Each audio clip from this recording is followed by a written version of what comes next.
दोस्तों आज सीधे आ जाते हैं मुद्दे पर। और मुद्दे की बात यह है कि शेयर मार्केट के होते हुए भी पढ़े लिखे लोग इंडिया में गरीब क्यों रह जाते हैं। ये सबसे बड़ी हमारे यहाँ की विडंबना है। देखिए, मैंने आप लोगों को पहले बताया हुआ था कि मैं एक किसान का बच्चा हूँ और मुझे अच्छे से पता है कि हमारे यहाँ पर गेहूं होता है, धान होता है, गन्ना होता है, मेनली जो फसलें होती हैं। बाकी तकरीबन जो भी वो फसलें हो जाती हैं, लेकिन योगी जी के साढ़ और उसके बाद में सुअर, ये बाकी और फसलें होने नहीं देती थे। नहीं तो जब हमारा बचपन था तो हमारे यहाँ पर हर चीज होता था। काकुन होता था, सावा होता था, काकर होती थी, आपका मक्का होता था, ठीक है ना।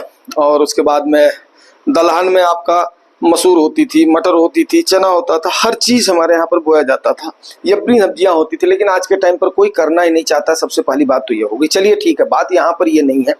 बात यहाँ पर क्या हो रही है कि जब आपके यहाँ पर रॉ मटेरियल का प्रोडक्शन हो रहा है तो उसके बाद में उसका जो सबसे बड़ी बात क्या हो रही है, उसके बाद में वहां पर जो आपकी भागीदारी होनी चाहिए उसके प्रोडक्शन में, जहां वो जा रहा है, जहां पर प्रोडक्ट हो रहा है, वहां का रुझान नहीं है।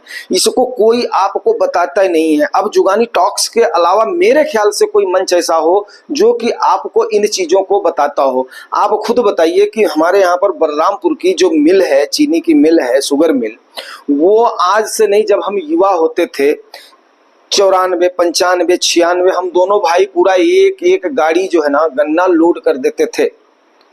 सवेरे से 4 सब्जेक्ट का ट्यूशन पढ़ने के बाद में भी फिर भी हम अपने खेतों में काम करते थे, ठीक है ना।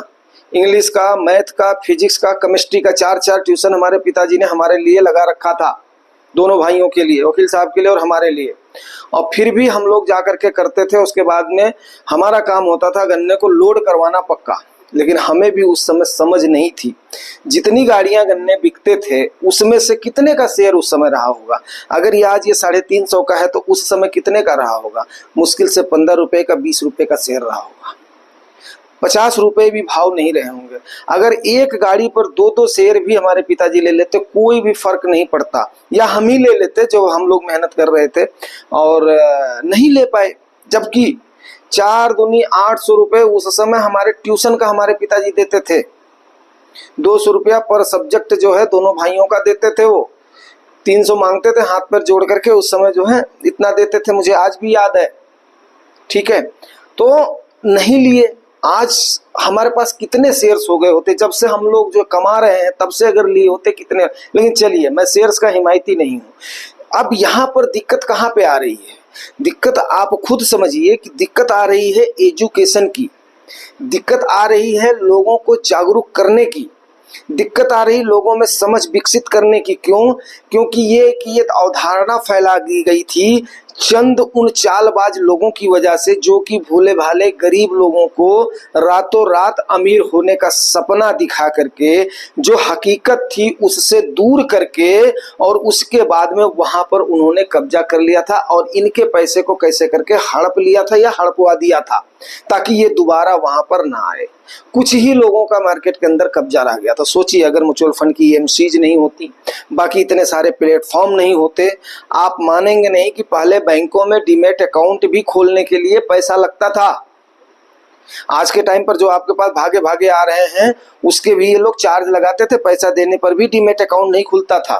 म्यूचुअल फंड तो था ही नहीं, तो कहां से बात बनती, ठीक है।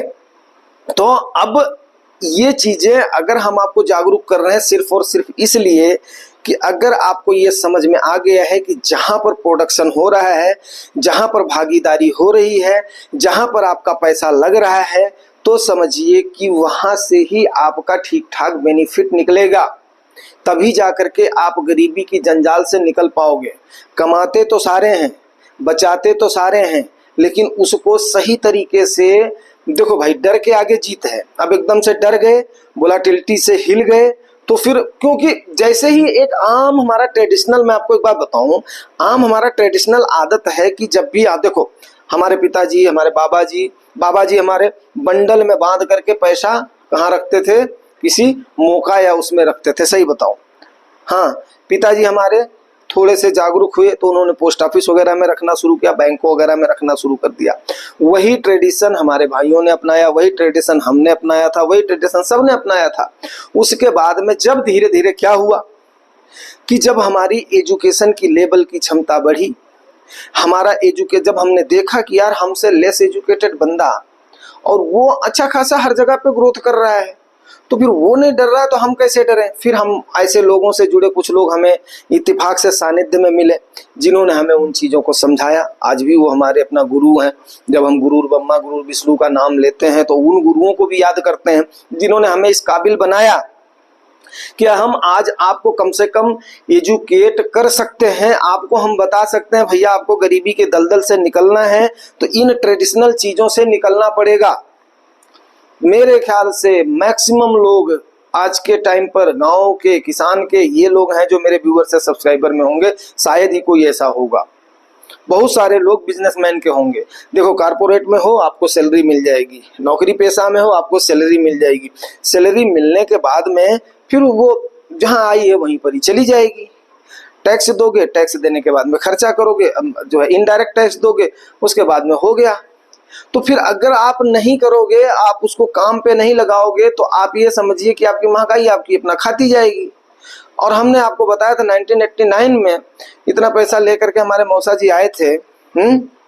आज उसके बाद में मेरी माता जी को जाना पड़ा उन्हें बताने के लिए, हमारी मौसी को, कि भैया घर तेरे को ऐसे चलाना पड़ेगा दीदी।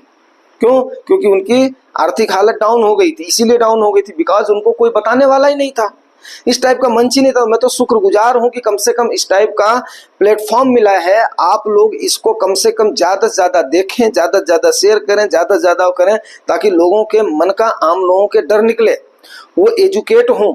वो एजुकेट होंगे तभी जाकर के भागीदारी बढ़ेगी, और भागीदारी बढ़ेगी तो जिस प्रकार से रिटेलर्स ने आज के टाइम पर मोर्चा संभाला हुआ है कि FIH की नाको चने चबवा दिया है उन्होंने। सोचिए, ये ताकत होती है एक एजुकेशन की।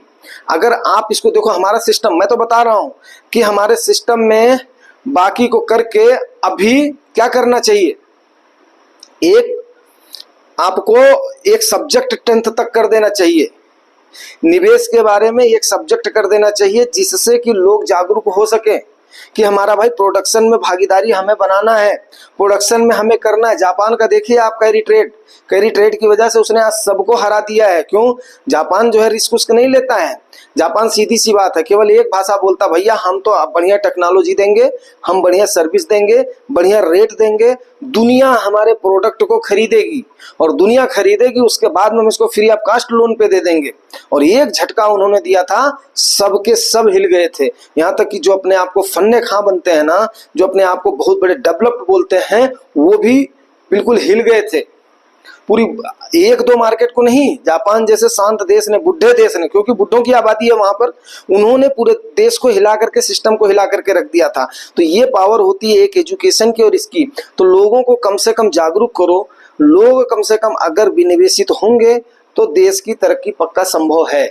आई होप कि बात आपको समझ में आ गई होगी। अगर बात समझ में आ गई है तो इसको, जो नए व्यूअर्स हैं, सब्सक्राइब वगैरह जरूर किया करो ताकि आपको नोटिफिकेशन वगैरह मिलता रहे, और ज़्यादा से ज़्यादा शेयर करो ताकि और लोगों तक ये फैले और लोग भी लाभान्वित हों। उम्मीद करता हूँ जानकारी आपको अच्छी लगी है तो रिवार्ड जरूर करें। रिवार्ड आपको पता लाइक से